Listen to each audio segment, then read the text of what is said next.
جانتے ہیں رمضان کے روزے مسلمانوں پر کب فرض کیے گئے؟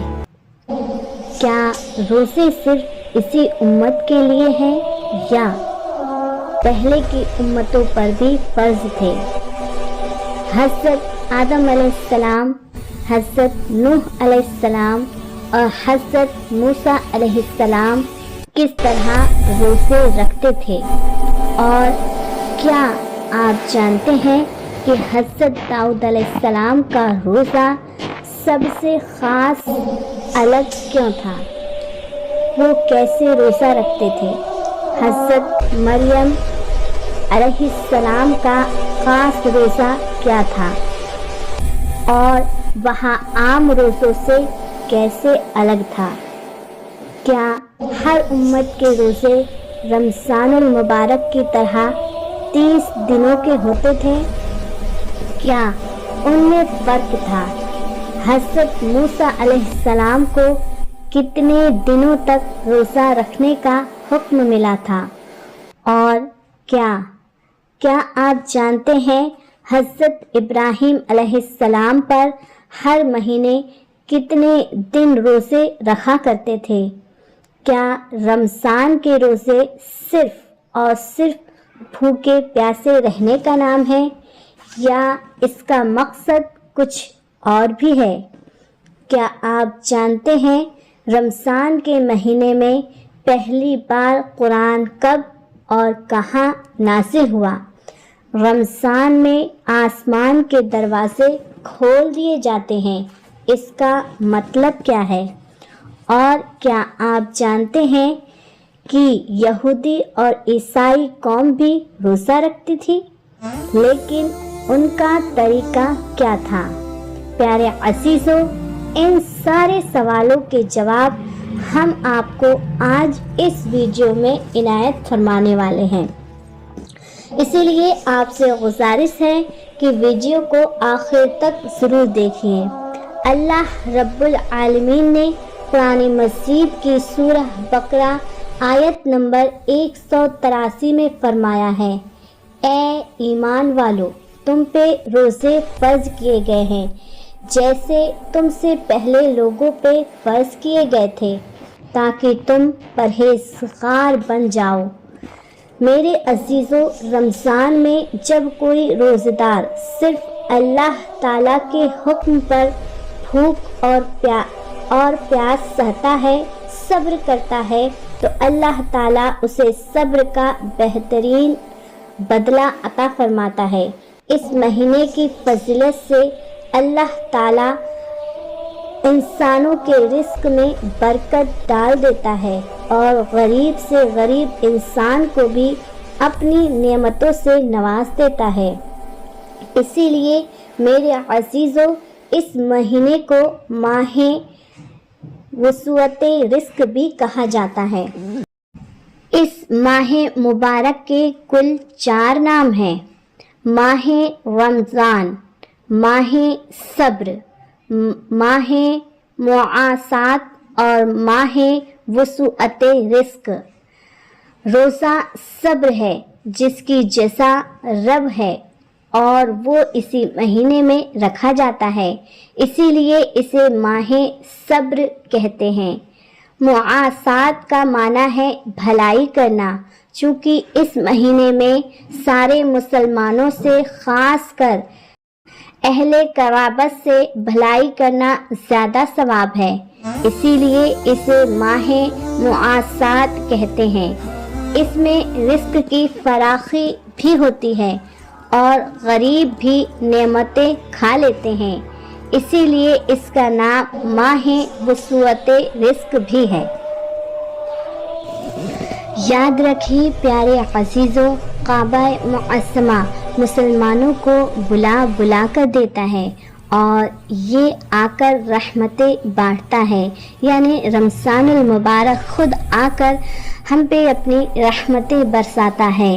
گویا یعنی کعبہ کنواں ہے اور رمضان شریف دریا ہے، یا وہ کعبہ دریا ہے اور رمضان المبارک بارش ہے۔ ہر مہینے میں خاص تاریخیں اور تاریخوں میں بھی خاص وقت میں عبادات ہوتی ہے۔ مثلاً بقرہ عید کے چاند مخصوص تاریخوں میں حج محرم کی 10ویں تاریخ افضل ہے، مگر ماہ رمضان میں ہر دن اور ہر وقت عبادات ہوتی ہے۔ روزہ عبادات، افطار کے بعد تراویح کا انتظار عبادات، تراویح پڑھ کر سحری میں انتظار میں سونا عبادات، پھر سحری کھانا بھی عبادات۔ غرض کی آن ہی آن خدا کی شان نظر آتی ہے۔ رمضان المبارک ایک بھٹی ہے، جیسے کہ بھٹی گندے لوہے کو صاف اور صاف لوہے کو مسین کا پرزہ بنا کر قیمتی کر دیتی ہے اور سونے کو زیور بنا کر استعمال کے لائق کر دیتی ہے، ایسے ہی ماہ رمضان المبارک گناہ گاروں کو پاک کرتا ہے اور نیک لوگوں کے درجے بڑھا دیتا ہے۔ رمضان المبارک میں نفل کا ثواب فرض کے برابر اور فرض کا ثواب 70 گنا ملتا ہے۔ بعض علماء فرماتے ہیں کہ جو رمضان میں مر جائے اس سے سوال قبر بھی نہیں ہوتا ہے۔ اس مہینے میں شب قدر ہے۔ آیت سے معلوم ہوا کہ قرآن رمضان میں آیا اور دوسری جگہ فرمایا گیا ہے اِنَّا أَنزَلْنَاهُ فِي لَيْلَةِ الْقَدْرِ، بے شک ہم نے اسے شب قدر میں اتارا۔ دونوں آیتوں کے ملنے سے معلوم ہوا کہ شب قدر رمضان میں ہی ہے اور وہ غالباً 27 شب ہے، کیونکہ لیلۃ القدر میں 9 حرف ہیں اور یہ لفظ سورہ قدر میں 3 بار آیا ہے، جس سے 27 حاصل ہوئی۔ معلوم ہوا کہ وہ 27ویں شب ہے۔ رمضان المبارک میں ابلیس قید کر دیا جاتا ہے اور دوزخ کے دروازے بند ہو جاتے ہیں، جنت آراستہ کی جاتی ہے، اس کے دروازے کھول دیے جاتے ہیں۔ اسی لیے ان دنوں میں نیکیوں کی زیادتی اور گناہوں میں کمی ہوتی ہے۔ جو لوگ گناہ کرتے بھی ہیں وہ نفس امارہ یا اپنے ساتھی شیطان کرین کے بہکانے سے کرتے ہیں۔ رمضان کے کھانے پینے کا حساب نہیں ہوتا ہے۔ قیامت میں رمضان و قرآن روزہ دار کی شفاعت کریں گے کہ رمضان تو کہے گا کہ مولا میں نے اسے دن میں کھانے پینے سے روکا تھا، اور قرآن عرض کرے گا کہ یا رب میں نے اسے رات میں تلاوت و تراویح کے ذریعے سونے سے روکا۔ حضور پرنور شافعی یوم النصور صلی اللہ تعالیٰ علیہ وسلم رمضان مبارک میں ہر قیدی کو چھوڑ دیتے تھے اور ہر سائل کو عطا کرتے تھے۔ رب تعالیٰ بھی رمضان میں جہنمیوں کو چھوڑ دیتا ہے، لہٰذا چاہیے کہ رمضان میں نیک کام کیا جائے اور گناہوں سے بچا جائے۔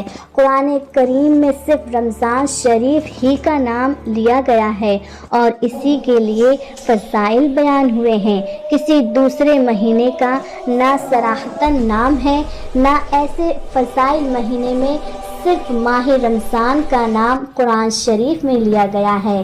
عورتوں میں بیوی مریم کا نام قرآن عظیم میں آیا ہے۔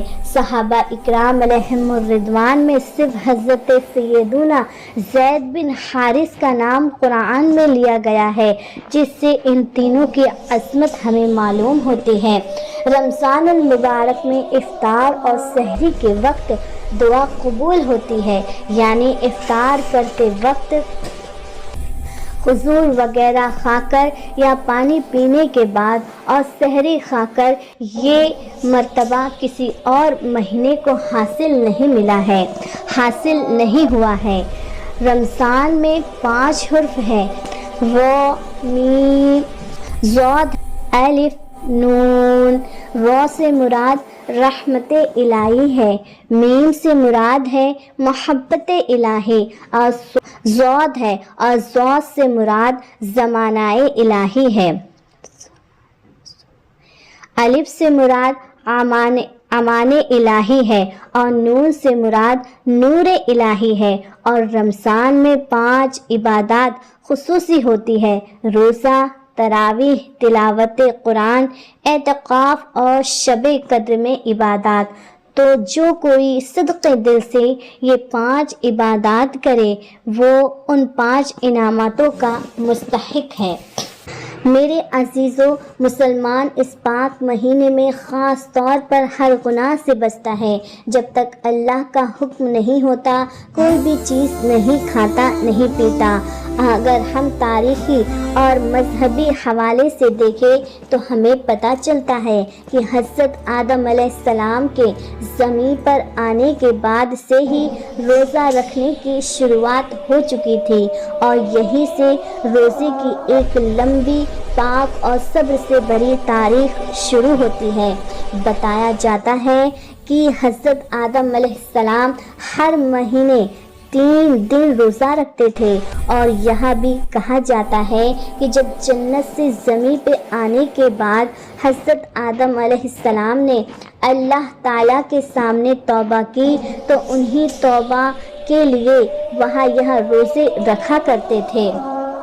اس طرح پورے سال میں حضرت آدم علیہ السلام کل ملا کر 36 دن روزہ رکھا کرتے تھے۔ پیارے عزیزو، حضرت آدم علیہ السلام کے زمانے میں ہر مہینے کی چاند کی 13ویں اور 14ویں اور 15ویں تاریخ کو روزے رکھے جاتے تھے۔ یہاں وہی تاریخیں ہیں جب چاند پورا مکمل اور بے حد روشن ہوتا ہے، جسے آپ اور ہم 14ویں کا چاند بھی کہتے ہیں۔ اس کے بعد جب حضرت نوح علیہ السلام کا زمانہ آیا تو انہوں نے بھی حضرت آدم علیہ السلام کے طریقے پر ہی ہر مہینے 3 روزے رکھے، اور وہاں بھی نہیں انہی تاریخوں میں۔ لیکن میرے عزیزو، ان روزوں کو حضرت نوح علیہ السلام نے طوفان نوح سے نجات ملنے پر شکر کے روزے کہا۔ اب آئیے حضرت داؤد علیہ السلام کی طرف۔ میرے عزیزو، حضرت داؤد علیہ السلام کے روزوں کا طریقہ سب سے الگ اور سب سے جدا تھا، سب سے خاص تھا۔ وہاں 1 دن روزہ رکھتے اور 1 دن افطار کرتے، یعنی پورے سال میں آدھا سال روزہ، اور یہی روزہ اللہ کے نزدیک سب سے زیادہ پسندیدہ روزہ بتایا گیا۔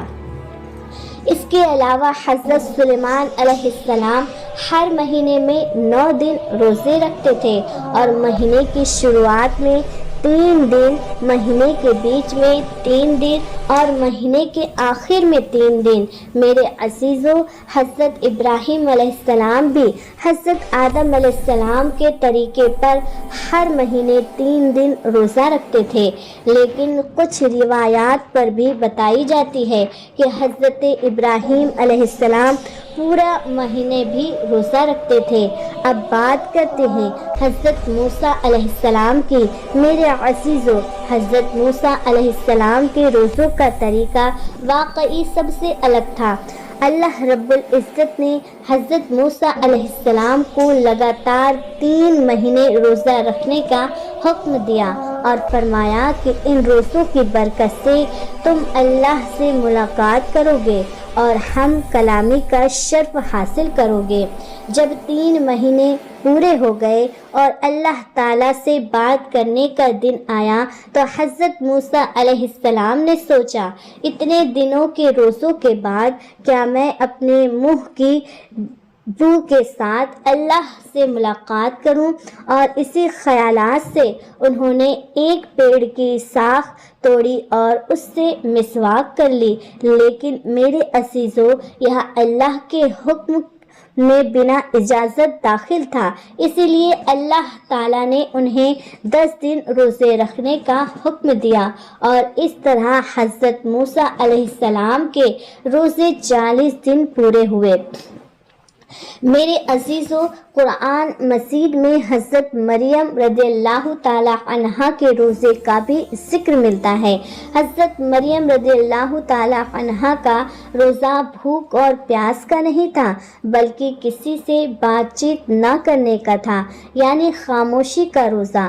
میرے عزیزو، قرآن مجید کی سورہ بقرہ آیت نمبر 183 حضرت آدم علیہ السلام سے لے کر تمام انبیاء اور پھر امام الانبیاء حضور پرنور صلی اللہ تعالیٰ علیہ وسلم تک ساری امتوں کو جوڑتی ہے۔ جس طرح ہر امت پر نماز فرض کی گئی، اسی طرح ہر امت پر بھی روزے فرض کیے گئے ہیں۔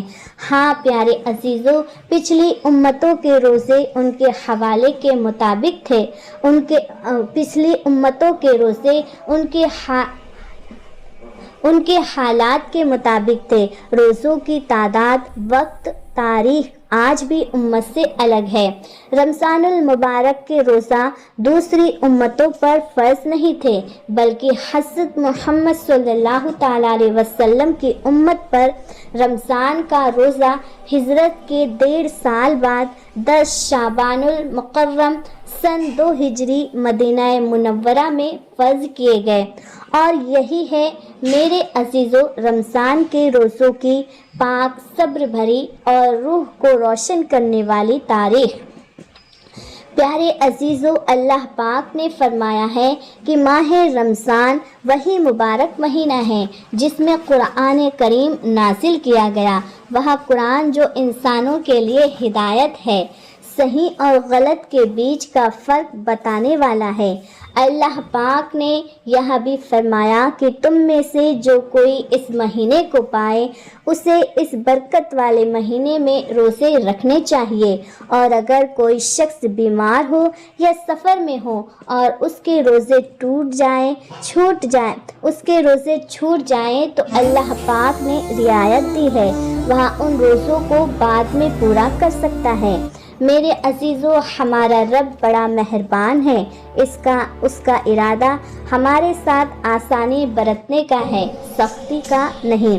اسی لیے ہمیں چاہیے کہ ہم اس مہینے میں روزے رکھیں، اور اگر کسی مجبوری سے کبھی کوئی روزہ چھوٹ جائے تو اسے بعد میں ضرور پورا کر لیں۔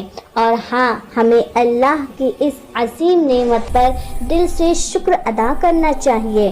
میرے عزیزو، آئے یہاں بھی جانتے ہیں کہ حضور پاک صلی اللہ تعالیٰ علیہ وسلم کی امت سے پہلے یہودی اور نصارہ 10 محرم یعنی یوم عاشوراء کا روزہ بڑے احترام کے ساتھ رکھا کرتے تھے۔ اسی طرح ہم مہینے میں 13ویں، 14ویں اور 15ویں چاند کی تاریخ کو بھی روزہ رکھے جاتے تھے۔ حضور صلی اللہ تعالیٰ علیہ وسلم نے ان سے پوچھا، تم 10 محرم الحرام کا روزہ کیوں رکھتے ہو؟ انہوں نے جواب دیا، اس دن ہمارے رب نے ہمیں فرعون سے نجات دی تھی، اور اسی دن ہمارے رب نے سمندر میں راستہ بنا کر ہمیں دریائے نیل سے پار کرایا تھا۔ اسی شکرانے میں ہم اس دن روزہ رکھتے ہیں۔ یہاں سن کر حضور پرنور صلی اللہ تعالیٰ علیہ وسلم نے فرمایا، اس بات کے تو ہم تم سے زیادہ حقدار ہیں۔ پھر مسلمانوں کو حکم دیا کہ تم بھی محرم الحرام کے مہینوں میں روزہ رکھا کرو۔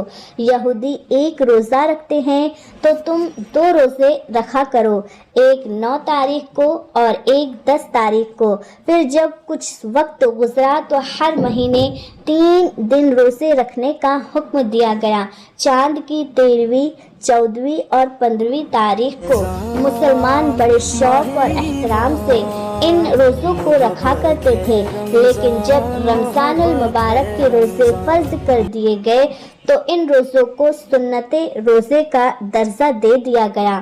میرے عزیزو، رمضان المبارک کے مہینے کے بارے میں حضور صلی اللہ تعالیٰ علیہ وسلم نے فرمایا ہے، جب اس مہینے کی پہلی رات آتی ہے تو آسمانوں کے دروازے کھول دیے جاتے ہیں اور پورے مہینے یہ دروازے بند نہیں ہوتے، اور جب اس مہینے کی آخری رات آتی ہے تو اللہ پاک ہر روزے دار کی مغفرت فرما دیتا ہے۔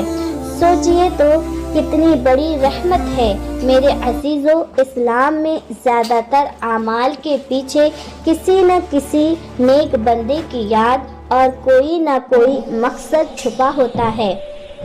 جیسے عرفات کے میدان میں حج کا فریضہ حضرت آدم علیہ السلام اور اماں حوا کی یادگار ہے۔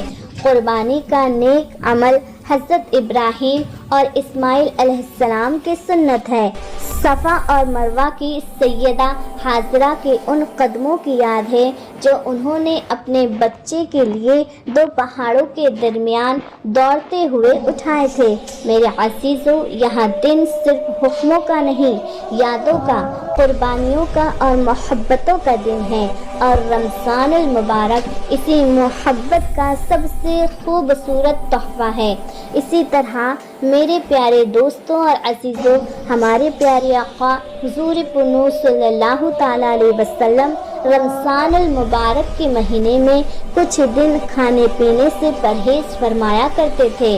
پانی یعنی حضور صلی اللہ تعالیٰ علیہ وسلم نے رمضان میں بھوکا اور پیاسا رہنا پسند فرمایا، اور اللہ پاک کو اپنے محبوب کا یہ عمل اتنا پسند آیا کہ اللہ تبارک و تعالیٰ نے روزوں کے لیے ماہ رمضان المبارک ہی کو چن لیا، اور پورے رمضان المبارک کے روزے ایمان والوں پہ فرض کر دیے گئے تاکہ میرے حبیب مصطفیٰ صلی اللہ تعالیٰ علیہ وسلم کی یادگار باقی رہے، اور میرے محبوب صلی اللہ تعالیٰ علیہ وسلم کی سنت قائم رہے۔ میرے عزیزوں، پہلے بھی اللہ تبارک و تعالیٰ کے نیک بندے روزہ رکھا کرتے تھے۔ حضرت آدم علیہ السلام ہر مہینے 13ویں، 14ویں اور 15ویں تاریخ کو روزہ رکھتے تھے۔ حضرت نوح علیہ السلام اکثر پورے سال روزے میں رہا کرتے تھے۔ حضرت داؤد علیہ السلام ایک دن روزہ اور ایک دن بنا روزہ رکھا کرتے تھے۔ حضرت عیسیٰ علیہ السلام ایک دن روزہ رکھا کرتے اور 2 دن نہیں رکھتے تھے۔ میرے عزیزو، روزہ رکھنے سے انسان پرہیز اور متقی بنتا ہے، اسی لیے اللہ تبارک و تعالیٰ فرماتا ہے تاکہ تم پرہیزگار بن جاؤ۔ بچوں کے بارے میں بھی دین ہمیں حکمت اور محبت سکھاتا ہے۔ بچوں کو دھیرے دھیرے روزے کی عادت ڈالنی چاہیے، پیار سے سمجھانا چاہیے تاکہ جب بچہ بالغ ہو تو روزہ اس کے لیے بوجھ نہ بنے۔ بزرگوں نے فرمایا ہے، جب بچہ قریب 10 سال کا ہو اور اس میں روزہ رکھنے کی طاقت ہو تو اسے رمضان المبارک میں روزے کی تعلیم دی جائے، نرمی سے، سمجھداری سے، تاکہ اس کا دل عبادت کی طرف جھک جائے۔ میرے عزیزو، حضور صلی اللہ تعالیٰ علیہ وسلم نے فرمایا، اگر میری امت کو رمضان المبارک کی فضیلت اور برکت کا اندازہ ہو جائے تو وہ یہ تمنا کرے کہ کاش پورا سال رمضان ہی ہوتا۔ اب سوال یہ ہے، روزہ رکھنے کے فائدے کیا ہیں؟ کیا آپ جانتے ہیں کہ شریعت نے تو ہمیں روزے رکھنے کا حکم دیا ہی ہے، لیکن اس کے فائدے اتنے زیادہ ہیں کہ آپ سوچ بھی نہیں سکتے۔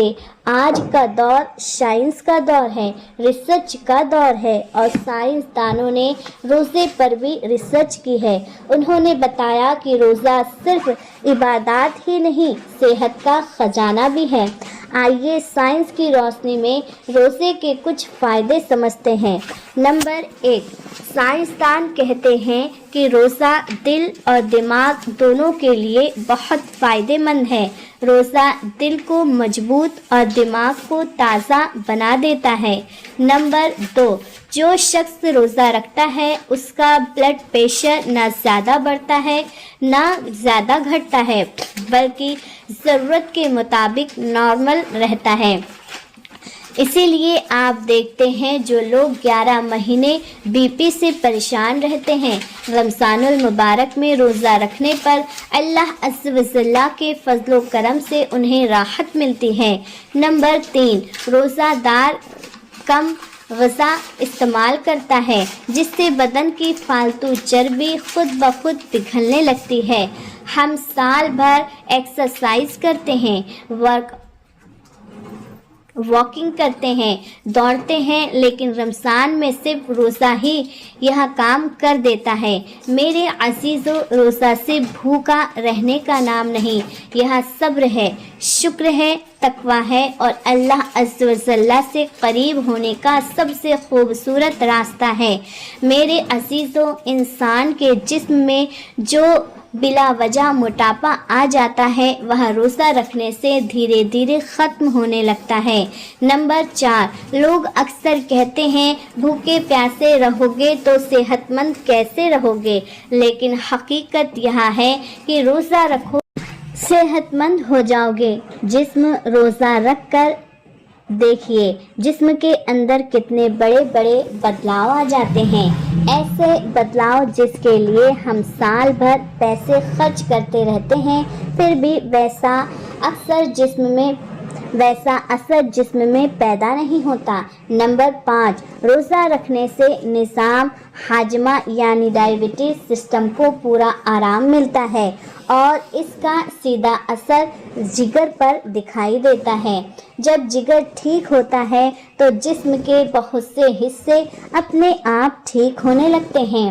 نمبر 6، روزہ دار کے لیے اس کا پھیپھڑا خون کو صاف کرنے کا کام کرتا ہے اور بہتر طریقے سے کرتا ہے۔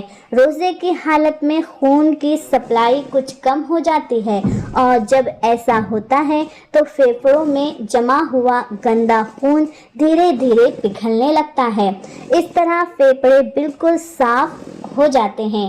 نمبر 7، روزہ رکھنے سے خون میں غذائی مادے کم ہو جاتے ہیں۔ جب ایسا ہوتا ہے تو ہڈیوں کے اندر جو غدہ ہوتا ہے وہ خود بخود حرکت میں آ جاتا ہے، جس سے انسان کے جسم کو طاقت ملتی ہے، قوت ملتی ہے اور ہڈیاں مضبوط ہوتی ہیں، اور جب ہڈیاں مضبوط ہوتی ہیں تو پورا جسم مضبوط ہو جاتا ہے۔ میرے عزیزو، اس کے علاوہ بھی سائنسدانوں نے روزے کے بہت سے فائدے بتائے ہیں۔ ہم نے آپ کے سامنے تقریباً 7 فائدے رکھے تاکہ آپ سمجھ سکیں کہ روزہ رکھنے سے جسم اور روح دونوں کو کتنا فائدہ ہوتا ہے۔ سائنس کے مطابق روزہ کیول عبادت ہی نہیں بلکہ شریر کو دوبارہ زندہ کرنے کا ایک طریقہ ہے۔ یہاں سائنس کی کچھ بڑی کھوجیں دی گئی ہیں۔ 1، آٹوفیگی، شریر کی اندرونی صفائی۔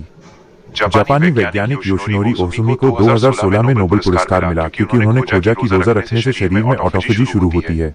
اس میں سوستھ سیلز خراب اور زہریلے سیلز کو کھا کر ختم کر دیتے ہیں، جس سے کینسر جیسی بیماریوں کا خطرہ کم ہو جاتا ہے۔ 2، مستشک کی شکتی، برین پاور۔ سائنس کہتا ہے کہ بھوکا رہنے سے دماغ میں BDNF نام کا پروٹین بڑھتا ہے۔ یہ پروٹین دماغ کی کوشکاؤں کو نیا بناتا ہے، یادداشت میموری تیز کرتا ہے، ڈپریشن اور چنتا کو کم کرنے میں مدد کرتا ہے۔ 3، ہارٹ ہیلتھ اور کولیسٹرول۔ ریسرچ کے انسار روزہ رکھنے سے شریر میں LDL برا کولیسٹرول کم ہوتا ہے اور ٹرائیگلیسرائڈز کا سطر گرتا ہے۔ اس سے دل کی نسیں صاف رہتی ہیں اور ہارٹ اٹیک کا خطرہ کم ہوتا ہے۔ 4، انسولین اور شوگر کنٹرول۔ روزہ رکھنے سے انسولین ریزسٹنس کم ہوتا ہے۔ اس کا مطلب ہے کہ شریر کی کوشکائیں شوگر کو بہتر طریقے سے سوکھ پاتی ہیں، جس سے ٹائپ 2 ڈائبٹیز کے مریضوں کو بہت فائدہ ہوتا ہے۔ 5، امیون سسٹم، روگ پرتیرودھک شمتا۔ کیلیفورنیا یونیورسٹی کی ایک اسٹڈی کے انسار روزہ رکھنے سے شریر پرانے سفید رکت کوشکاؤں وائٹ بلڈ سیلز کو ہٹا کر نئے اور طاقتور سیلز بناتا ہے، جس سے بیماریوں سے لڑنے کی طاقت بڑھ جاتی ہے۔ ویگیانک فائدوں کا سارانش۔ ویگیانک پہلو۔ مکھیہ فائدہ: میٹابولزم، چربی گھٹا کر وزن کم کرتا ہے۔ اینٹی ایجنگ، بڑھاپے کے لکشنوں کو دھیما کرتا ہے۔ ڈیٹاکس، لیور اور کڈنی کی گندگی صاف کرتا ہے۔ فوکس، ایکاگرتا اور مانسک اسپشٹتا بڑھتی ہے۔